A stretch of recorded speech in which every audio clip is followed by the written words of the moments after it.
Assalamualaikum, jangan lupa angkat tangan kanan dan lalu tekan tombol subscribe yang sudah subscribe. Terima kasih sebanyak-banyaknya.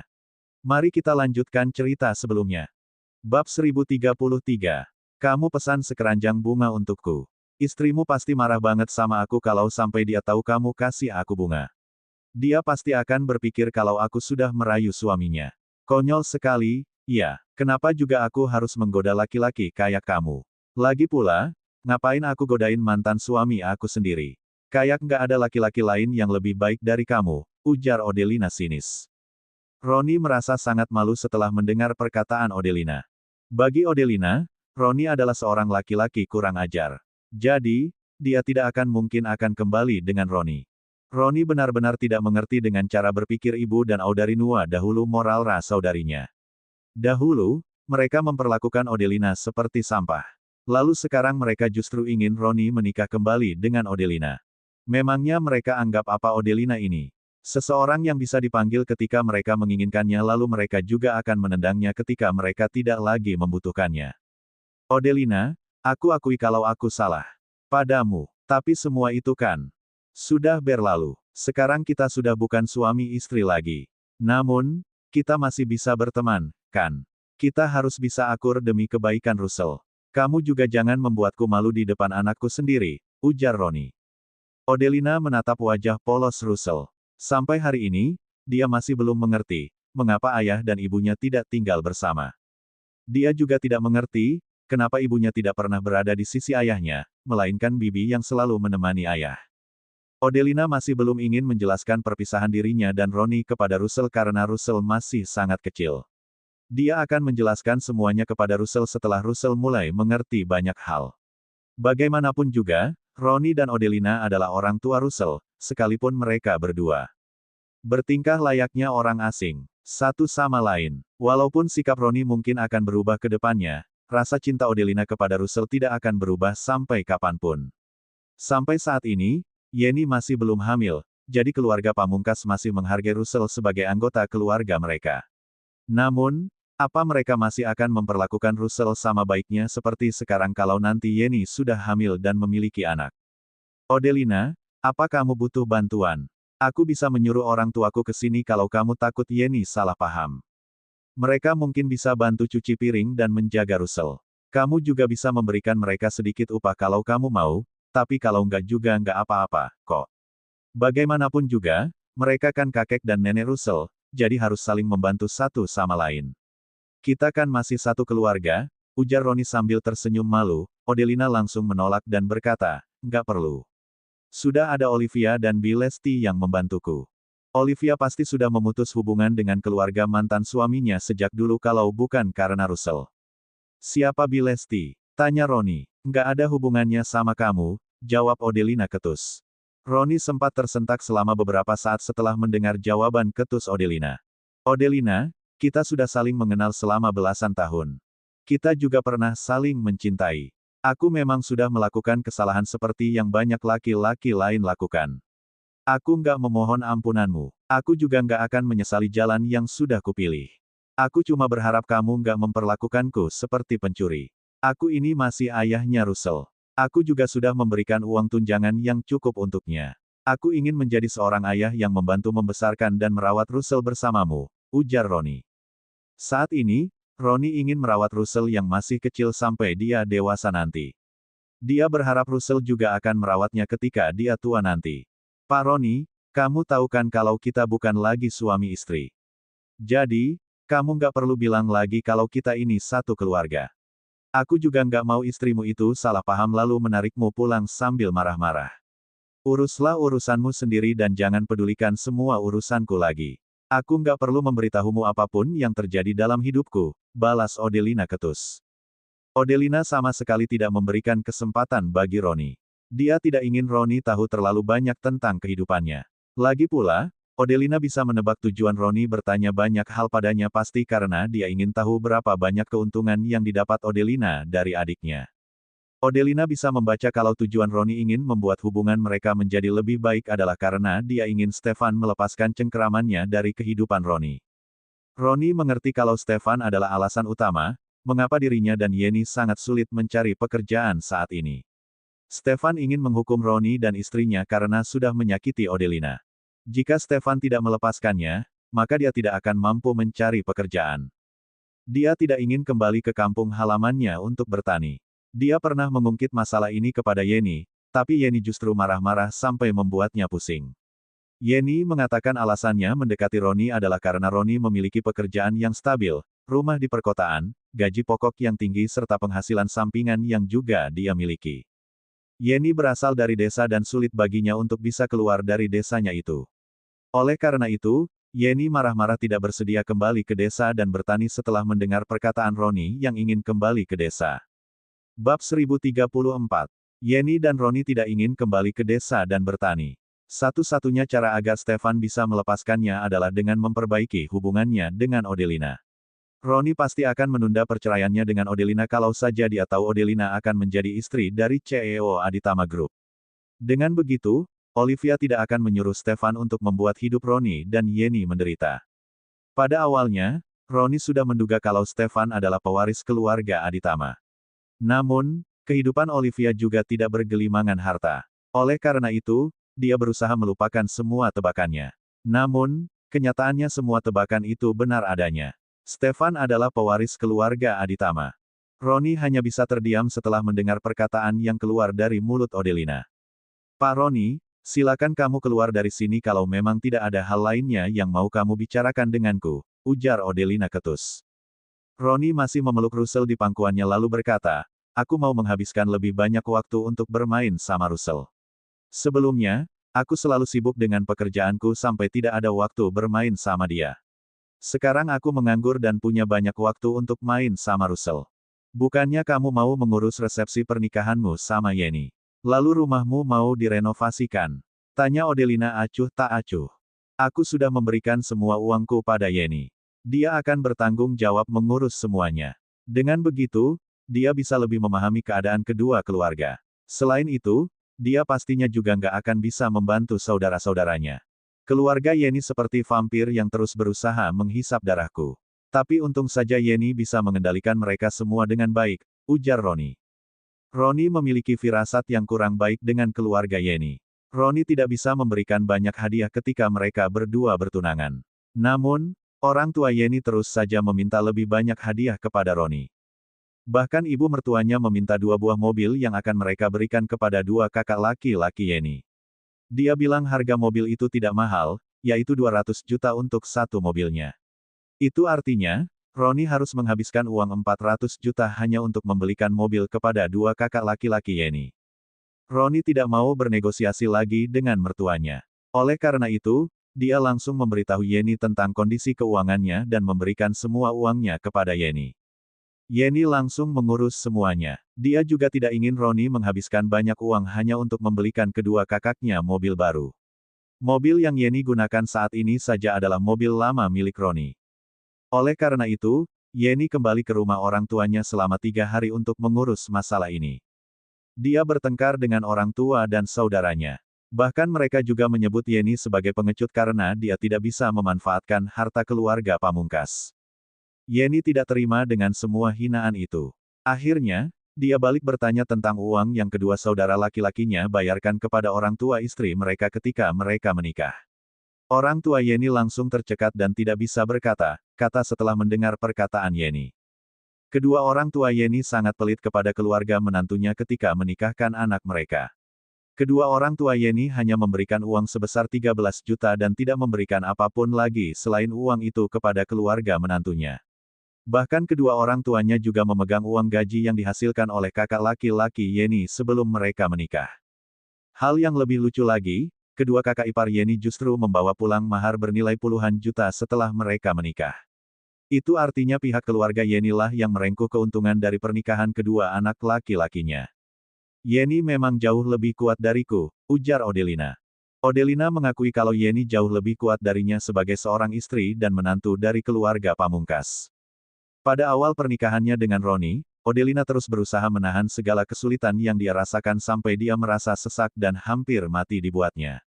Dia berusaha menahan semuanya karena dia sangat mencintai Roni.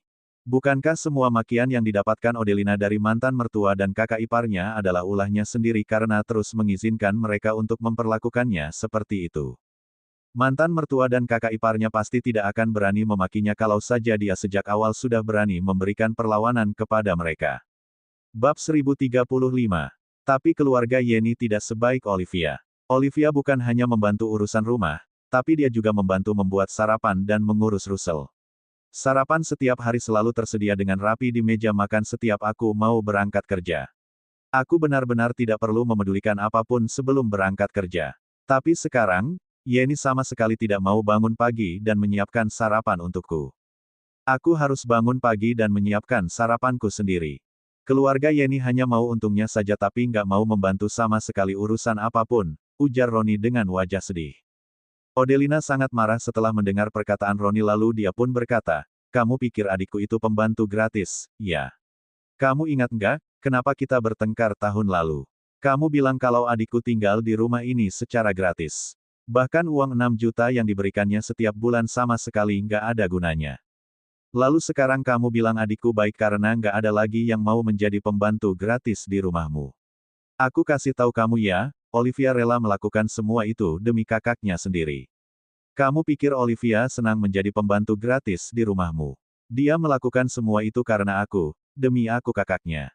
Justru akulah yang telah menjadi seorang kakak yang nggak berguna. Aku membiarkanmu memanfaatkannya, merendahkannya, bahkan memaksanya menikah agar dia bisa segera keluar dari rumahmu. Kita sudah sepakat sebelumnya kalau kita nggak akan menyuruh Olivia pindah kecuali kalau dia menikah. Tapi sebenarnya, aku juga harus berterima kasih padamu. Olivia belum tentu bisa menikah dengan Stefan kalau bukan karenamu yang selalu saja memandangnya rendah. Odelina, jangan terus mengungkit masa lalu. Semua itu sudah berlalu, jadi kamu nggak perlu mengungkitnya lagi, ujar Roni sambil mencibir. Kamu duluan yang mengungkit masa lalu. Roni, cepat bawa saja Russell main di taman dekat sini kalau memang kamu mau ajak dia bermain. Aku masih ada banyak kerjaan yang harus aku lakukan. Aku nggak ada waktu untuk bicara sama kamu. Keberadaanmu di sini benar-benar mempengaruhi mood dan pekerjaanku, ujar Odelina kesal. Odelina pasti sudah mengusir Roni sejak tadi kalau bukan karena putranya yang terus meringkuk di dalam pelukan ayahnya. Ayah dan anak ini terlihat sedang melepas rindu satu sama lain. Pada awalnya, Odelina beranggapan kalau dirinya akan benar-benar putus hubungan dengan Roni setelah mereka bercerai. Mereka akan menjadi dua orang asing yang tidak saling mengenal dan tidak akan saling mengunjungi satu sama lain. Namun, nyatanya keluarga mantan suaminya ini masih saja terus mendatangi dan mengganggu kehidupan Odelina. Odelina tidak bisa menanggapi gangguan mereka dengan kasar karena dia masih memiliki Russell. Pa, aku mau main di taman, ujar Russell setelah mendengar perkataan ibunya. Dia bisa tahu kalau saat ini ibunya terlihat kurang senang. Ibunya ingin ayahnya membawa Russell ke taman dan Russell juga menginginkannya. Lagi pula, ayahnya juga tidak pernah mengajaknya bermain ke taman sebelumnya. Oke, Papa ajak Russell main di taman, ya, ujar Roni sambil tersenyum. Dia juga tidak ingin tinggal terlalu lama di sini dan mengenang masa lalu bersama Odelina. Karena dia selalu merasa bersalah setiap kali Odelina menyinggung tentang masa lalu mereka berdua. Lagi pula, siapa yang menyuruhnya untuk melakukan kesalahan seperti itu? Walaupun sekarang dia tidak berniat untuk menikah kembali dengan Odelina dan tetap mencintai Yenny, dia beranggapan kalau Odelina jauh lebih baik sebagai seorang istri dan menantu daripada Yenny. Apa mungkin dia menyesali perbuatannya kepada Odelina? Roni tidak akan pernah mengakui penyesalannya, sekalipun di dalam lubuk hati terdalamnya dia merasa menyesal akan semua perbuatannya. Kamu masak agak banyak, iya. Aku mau makan malam di sini setelah pulang dari taman, ujar Roni sambil menggendong Russell. Tokoku ini belum buka, jadi aku nggak akan masak apapun, jawab Odelina cepat. Odelina, nanti kamu harus pesan dan bayar dulu kalau mau makan di sini. Setelah itu, baru aku akan masak makanan untukmu. Jawab Olivia tanpa memberikan Roni kesempatan untuk bicara.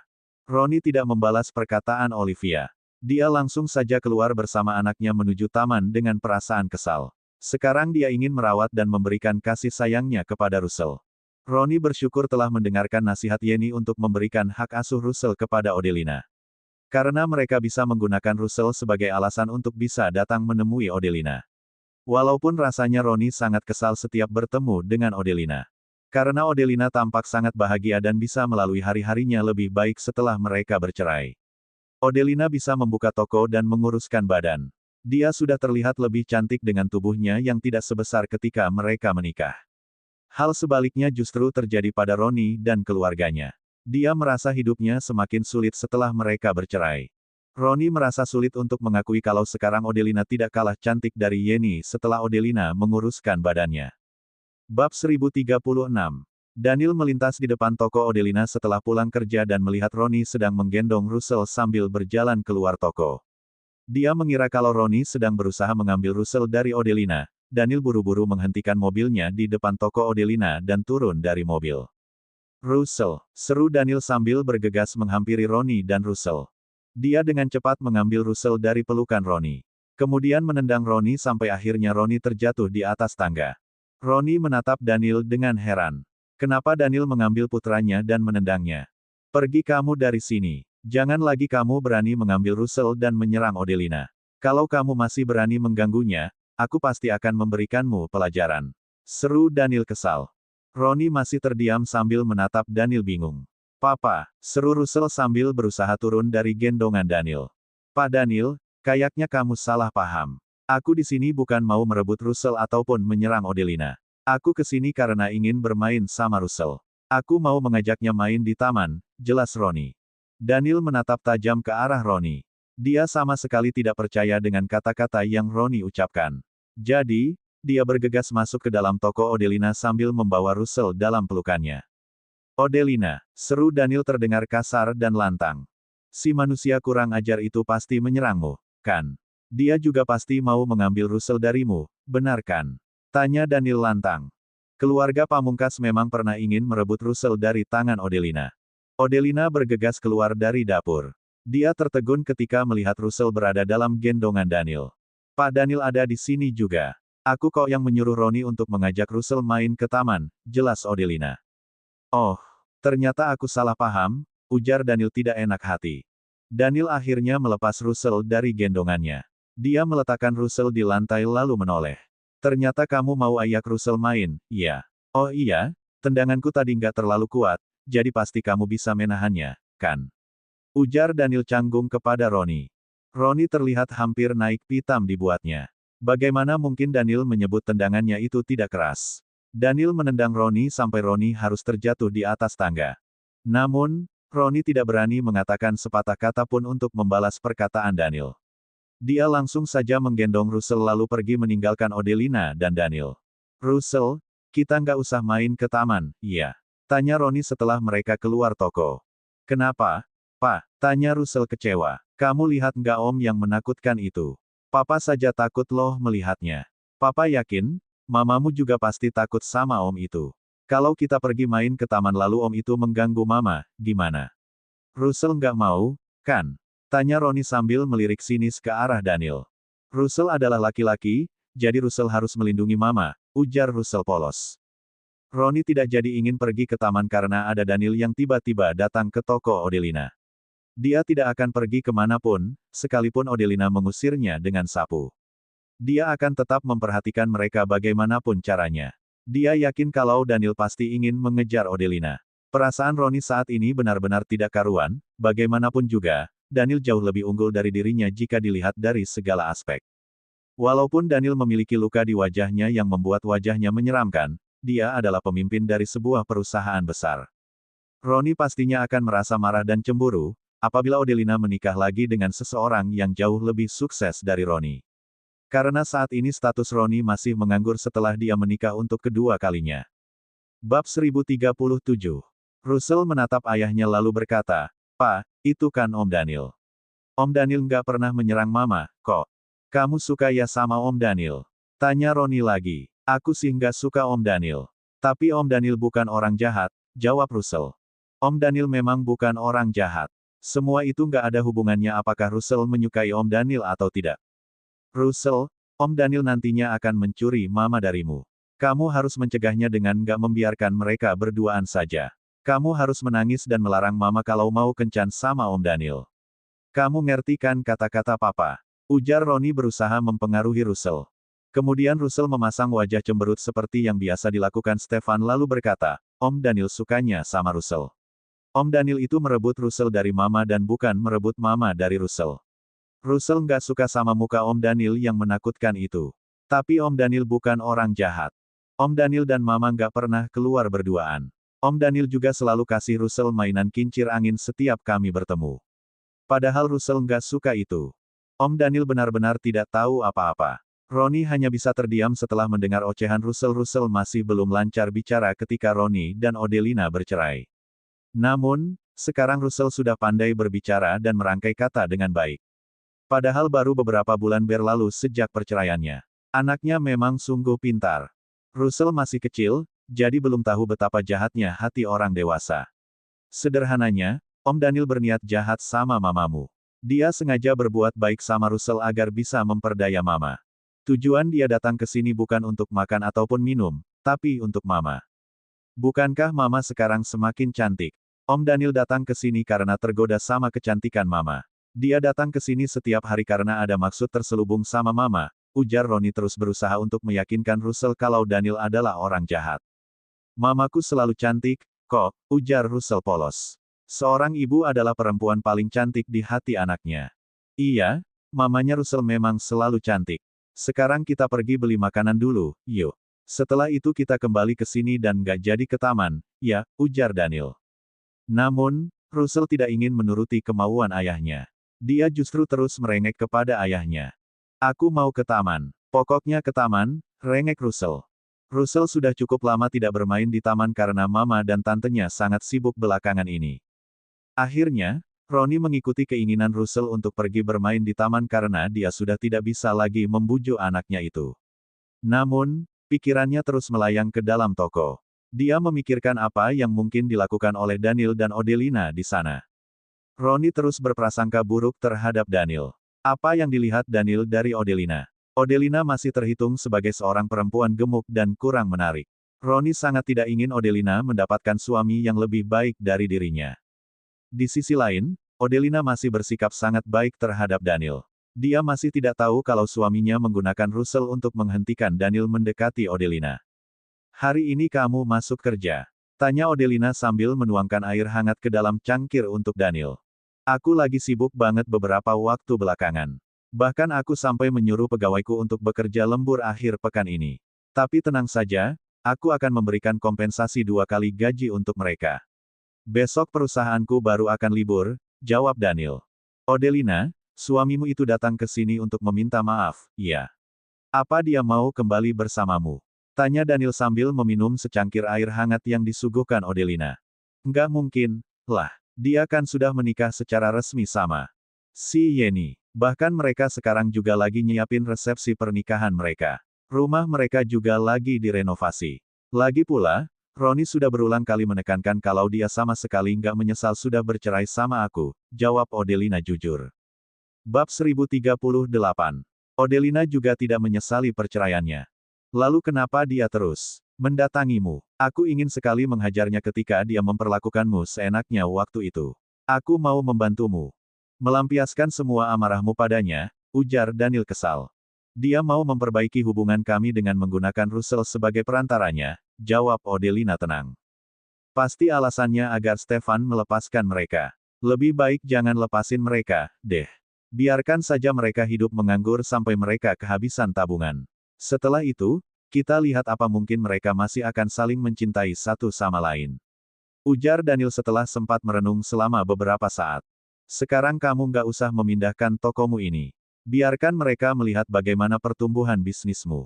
Aku yakin, mereka pasti akan marah kalau sampai bisnis kamu berkembang pesat dan kamu menjadi kaya raya karena usahamu sendiri, ujar Daniel lagi.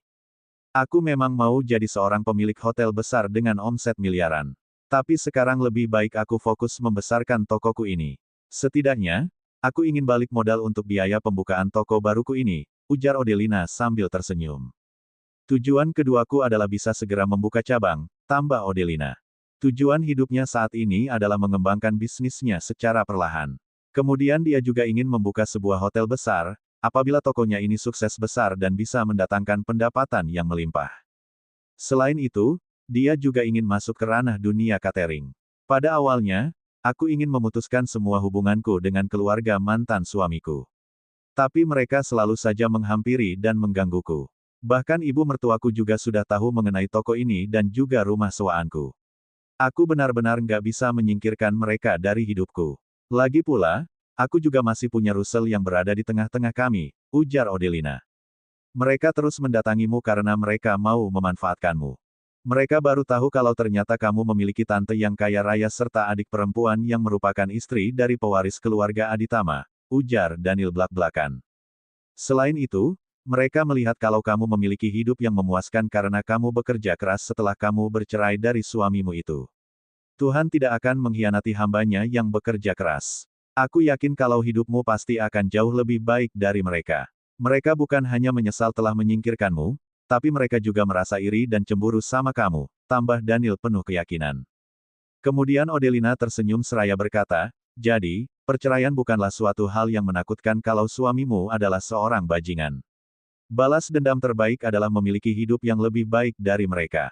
Odelina yakin kalau hidupnya pasti tetap akan menjadi lebih baik, sekalipun dia tidak bertemu dengan tantenya yang kaya raya dan Olivia bukanlah istri dari CEO Aditama Group. Pak Daniel, mau makan bersamaku nggak? Aku sudah masak untuk aku dan Russell. Tapi maaf ya kalau makananku ini sangat sederhana, ajak Odelina ramah. Nggak usah, soalnya aku sudah janji mau pulang dan makan sama ibuku. Oh iya, pagi tadi kamu pergi kemana? Aku sempat lewat sini ketika aku berangkat kerja pagi tadi, tapi kamu belum buka. Lalu aku juga nggak melihat tokomu ini buka ketika aku pulang kantor tadi siang. Benar kan kalau kamu pergi? Tanya Daniel penasaran. Daniel tanpa sengaja tahu kalau Odelina tidak membuka tokonya karena Daniel memang selalu melewati jalanan di depan toko Odelina ketika dia berangkat dan pulang kerja. Aku sama Olivia pergi ke kampung halaman kami dan baru sampai ke Mambera tadi sore, jawab Odelina.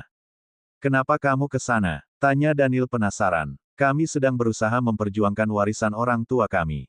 Selain itu, kami juga pergi mendoakan orang tua kami, jawab Odelina. Kemudian Daniel kembali bertanya, terus kamu berhasil menang. Daniel tahu kalau rumah peninggalan orang tua Odelina dan Olivia ditempati oleh kakek dan neneknya. Bahkan kedua kakek dan neneknya berniat untuk mewariskan rumah itu kepada Bobby. Kami mau mengajukan gugatan ke pengadilan. Mereka pastinya nggak akan menyerahkan rumah itu begitu saja pada kami, jawab Odelina setelah sempat terdiam beberapa saat. Daniel teringat kalau keluarga Hermanus adalah keluarga yang sangat tidak tahu malu. Beberapa waktu belakangan, mereka terus-menerus bertingkah di luar akal sehat. Mereka sempat berusaha menghampiri Stefan hanya untuk meminta uang darinya. Bahkan mereka juga berniat untuk menghancurkan pernikahan Olivia dan Stefan. Orang-orang nggak tahu malu itu pastinya nggak akan bersikap jujur dan mengembalikan rumah itu pada kalian begitu saja. Kalian juga nggak perlu sungkan sama mereka. Kalian nggak bisa bersikap lunak untuk menghadapi orang-orang kayak mereka. Kalian harus cepat mengajukan gugatan ke pengadilan. Kamu bilang saja padaku kalau butuh bantuan. Aku punya kenalan pengacara yang cukup kompeten, ujar Daniel dengan wajah kesal. Odelina sangat menghargai bantuan Daniel, tapi sekarang Odelina sedang tidak membutuhkan bantuannya. Bab 1039. Daniel juga tahu kalau Odelina tidak membutuhkan bantuannya karena ada keluarga Sanjaya dan Aditama di belakangnya. Kalau begitu, aku pulang dulu, iya. Jangan sampai nanti ibuku menelepon menyuruhku untuk cepat pulang, ujar Daniel setelah sempat terdiam beberapa saat. Oke, hati-hati di jalan ya, Pak Daniel, balas Odelina sambil mengantar Daniel sampai keluar toko. Itu mobil mantanmu. Soalnya aku lihat dia keluar dari mobil itu. Kayaknya itu mobil barunya, ya, ujar Daniel ketika melihat mobil Roni yang terparkir di depan toko Odelina. Roni sudah mengganti istri dan mobilnya dengan yang baru. Roni pasti akan hidup bahagia setelah memiliki mobil baru, istri baru dan uang yang melimpah kalau saja Stefan tidak mengganggu hidupnya. Daniel ingin sekali menusuk ban mobil Roni sampai bocor. Namun, Roni pasti akan menghabiskan waktu lebih lama bersama Odelina di dalam toko kalau sampai ban mobilnya bocor. Akhirnya Daniel buru-buru mengurungkan niatnya. Kantorku kan dekat dari sini. Kamu telepon aku ya kalau sampai keluarganya datang dan mengganggumu lagi. Aku akan langsung kirim orang untuk membantumu. Aku nggak akan membiarkan ada orang yang berani mengganggu para penyewa di propertiku ini, ujar Daniel. Dia melakukan semua ini demi kebaikan para penyewa propertinya. Makasih ya, Pak Daniel. Kayaknya mereka nggak berani lagi datang ke sini karena waktu itu kamu mengirimkan orang untuk mengusir mereka, ujar Odelina sambil tersenyum. Kemungkinan besar Roni akan membawa kakaknya yang menyebalkan ke toko ini lagi, tapi entah kapan hal itu akan terjadi. Daniel dengan cepat masuk ke dalam mobil lalu mengendarai mobilnya menuju kediaman keluarga Lumanto. Daniel melihat sebuah mobil asing yang tidak pernah dilihatnya sesampainya dia di kediaman keluarga Lumanto. Mobil siapa ini? Tanya Daniel kepada seorang pelayan yang menyambutnya setelah dia turun dari mobil. Mobil milik Bu Charlie Ananta, jawab pelayan itu cepat. Bu Charlie Ananta, tanya Daniel sambil mengerutkan keningnya. Apa ada kenalan keluarganya yang bermarga Ananta sering datang ke sini? Beliau adalah anak dari teman Bu Yanti yang berasal dari kota Bresa. Beliau datang ke kota Mambera sepertinya untuk mengurus pekerjaan. Bu Yanti langsung mengundangnya ketika tahu kalau Bu Charlie datang ke kota ini, jelas si pelayan. Daniel langsung mengerti setelah mendengar penjelasan dari si pelayan. Apa mungkin ibunya ingin mengatur kencan buta lagi untuknya? Ibunya selalu saja berusaha menjodohkan Daniel setiap mendengar ada seorang gadis muda yang berasal dari keluarga kaya. Daniel langsung saja masuk ke dalam rumah tanpa banyak bicara lagi. Dia bisa mendengar tawa bahagia ibunya setelah masuk ke dalam rumah. Daniel sudah pulang, ujar Yanti senang. Yanti merasa terhibur dengan kedatangan Charlie. Dia langsung melambai senang setelah melihat putranya berjalan menghampirinya. Charlie langsung berdiri dan menyapa Daniel ketika Daniel semakin dekat ke arah mereka. Halo, Kak Daniel. Sudah lama kita nggak ketemu, ujar Charlie sambil tersenyum. Memangnya kita pernah ketemu? Tanya Daniel heran. Mungkin Kak Daniel nggak mengingatnya, tapi kita pernah bertemu 20 tahun lalu, jawab Charlie. Ibu Yanti dan ibunya Charlie adalah teman baik. Mereka sudah jarang bertemu setelah menikah. Namun, mereka tidak pernah berhenti, saling berhubungan. Aku nggak ingat pernah ketemu sama kamu 20 tahun lalu, jawab Daniel. Daniel masih berusia 16 tahun kalau memang mereka pernah bertemu 20 tahun lalu. Saat itu, dia masih sangat muda dan sering memberontak. Daniel, ini tuh Charlie anaknya Tante Vivi. Masa kamu nggak ingat, sih? Tanya Yanti sambil tersenyum. Daniel mengerutkan keningnya. Dia saja sama sekali tidak ingat sama Tante Vivi, terlebih lagi anak perempuannya yang bernama Charlie ini. Berapa umur Charlie 20 tahun lalu ketika Daniel bertemu dengannya? Bagaimana mungkin Daniel masih mengingat anak perempuan yang ditemuinya 20 tahun lalu? Mama tahu dari Tante Vivi kalau Charlie datang ke Mambera untuk mengurus pekerjaannya. Makanya Mama langsung saja mengundangnya ke sini. Dia kan belum terlalu mengenal kota ini, jadi kamu bantu perkenalkan kota ini sama dia, ya. Bab 1040. Kamu juga harus bantu Charlie kalau dia butuh bantuanmu untuk mengurus pekerjaannya. Walaupun Mama sama mamanya Charlie sudah belasan tahun nggak ketemu, kami tetap berhubungan dan nggak pernah hilang kontak, loh, ujar Yanti ingin menjodohkan Daniel dengan Charlie. Charlie sama sekali tidak terlihat takut ketika melihat bekas luka di wajah Daniel. Walaupun menurutnya bekas luka itu cukup menyeramkan, semua itu bisa hilang kalau Daniel mau menjalani operasi. Dengan begitu, Daniel akan kembali tampan seperti sedia kala. Lagi pula, semua orang pastinya pernah melakukan kesalahan pada tubuh mereka di masa muda, Charlie saja dulu pernah memiliki tato di tubuhnya. Ma, aku lagi sibuk banget, ujar Daniel acuh tak acuh. Aku bisa membantu Charlie kalau memang dia membutuhkanku. Tapi aku nggak punya waktu untuk mengajaknya berkeliling kota. Mama juga pasti bosan kan kalau di rumah setiap hari, jadi lebih baik Mama saja yang membawa Charlie jalan-jalan keliling kota, ujar Daniel lagi. Kemudian dia menatap Charlie lalu berkata, maaf ya, Charlie. Aku lagi sibuk banget. Bukannya besok hari Minggu. Itu artinya kamu nggak ke kantor kan? Tanya Yanti lagi dengan nada sedikit memaksa. Besok Stefan mau ngajak aku barbekue di rumahnya, jawab Daniel berbohong. Kalau begitu, ajak saja Charlie ke tempat Stefan. Kalian kan masih muda, jadi pasti bisa ngobrol bersama. Kalau Mama kan sudah tua, jadi pastinya nggak nyambung kalau ngomong Charlie, ujar Yanti. Stefan mau ngajak aku ke Villa Permai. Mama tahu kan sifat Stefan yang nggak suka ada perempuan datang ke acaranya tanpa diundang, ujar Daniel acuh tak acuh. Yanti hanya bisa terdiam setelah mendengar perkataan anaknya. Yanti curiga kalau putranya menggunakan Stefan sebagai tameng agar tidak perlu menemani Charlie berjalan-jalan. Nggak apa-apa kok, Tante. Tante saja yang temani aku jalan-jalan. Kak Daniel kan juga ada acara. Jadi, biarkan saja dia pergi bersama temannya, Ujar Charlie bijak. Charlie berusaha membujuk Yanti agar Yanti tidak terus memaksa Daniel untuk mengantarnya jalan-jalan. Ma, aku lapar banget. Kita makan saja, yuk, ujar Daniel berusaha mengalihkan topik pembicaraan. Yanti bergegas menyuruh para pelayan untuk menyiapkan makan malam. Daniel langsung berbalik dan berjalan menuju ruang makan tanpa banyak basa-basi. Charlie, jangan dimasukkan ke hati ya semua perkataan Daniel. Dia memang begitu orangnya, ujar Yanti berusaha menenangkan Charlie. Tante, Kak Daniel nggak salah, kok. Aku saja yang datangnya sangat tiba-tiba. Kak Daniel kan pastinya sudah ada acara lainnya sebelum aku datang ke sini. Lagi pula, pastinya sulit bagi Kak Daniel untuk mengubah jadwalnya hanya karena aku. Oh iya, apa Stefan yang dimaksud Kak Daniel itu Stefan Aditama dari Aditama Group? Lalu Villa Permai yang tadi disebutkan Kak Daniel itu juga punya keluarga Aditama, ya? Tanya Charlie tenang. Walaupun Charlie berasal dari kota Breza, dia masih mengetahui sedikit informasi mengenai orang-orang terkaya di Mambera. Iya, Stefan Aditama merupakan pewaris dari keluarga Aditama. Dia sudah menikah, jadi dia nggak mengizinkan para perempuan untuk berkumpul di rumahnya, jawab Yanti. Aku dengar, istrinya Stefan itu yatim piatu dan lahir di desa, iya. Kok mereka berdua bisa menikah? Tanya Charlie lagi. Neneknya Stefan yang menjodohkan mereka. Istrinya itu memang yatim piatu, tapi dia juga memiliki seorang kakak. Mereka berdua hidup dengan bergantung satu sama lain. Oh iya, ternyata istrinya Stefan itu adalah keponakan dari Yuna Sanjaya. Mereka akhirnya bertemu setelah bertahun-tahun lamanya tidak pernah bertemu.